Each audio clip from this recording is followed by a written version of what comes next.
The first boss of Lost Realm is probably the simplest of the three in terms of mechanics,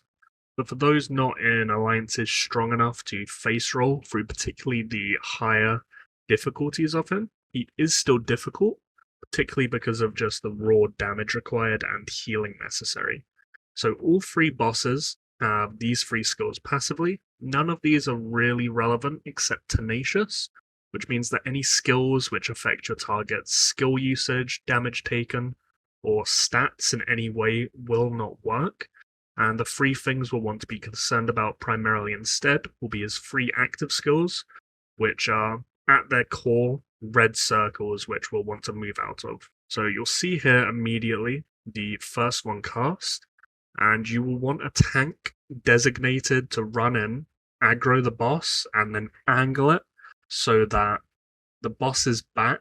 is faced directly towards the entrance. And the reason for why you'll want to do that is on screen here, because ideally you will have your tank faced away from the rest of your entire alliance, who can all just stand directly behind the boss and not have to move out of this red cone. Because if you have to move out of this cone, then you're either going to lose damage uptime by having to move out of it and then re-attack the boss, or you're going to take huge amounts of damage by sitting in it to continue to damage while sitting inside the red cone. The boss will aggro on to the very first player who attacks him, so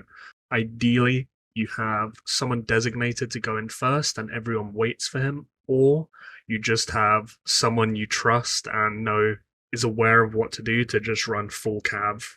perhaps marching speed gear, Mengo, and just make sure they get there first and then turn the boss from everyone else, just to help make sure as few people as possible are targeted by that first ability. The second ability is fairly similar, as it's coming up here, but instead of a conal ability, it is a circle ability spawning from the boss himself. And you'll see there the red circle is expanding from the middle, and as it reaches the outer ring, which will be after 10 seconds, it will again explode and deal huge amounts of AoE damage to anyone inside that circle. So you're really going to want to be moving out of any red circles at any point throughout this entire fight. And the third ability is no different in Vaporizing Devastation. This will target an area and again start a countdown of 10 seconds, this time just directly with a countdown rather than an expanding circle. But again, you're just going to want to move away from that circle and make sure you're out of it when it explodes. And then if you were positioned there previously, perhaps it was behind the boss, and you want to return there to continue damaging, you can obviously do so. And just make sure if you're damaging the boss and you're not the primary tank,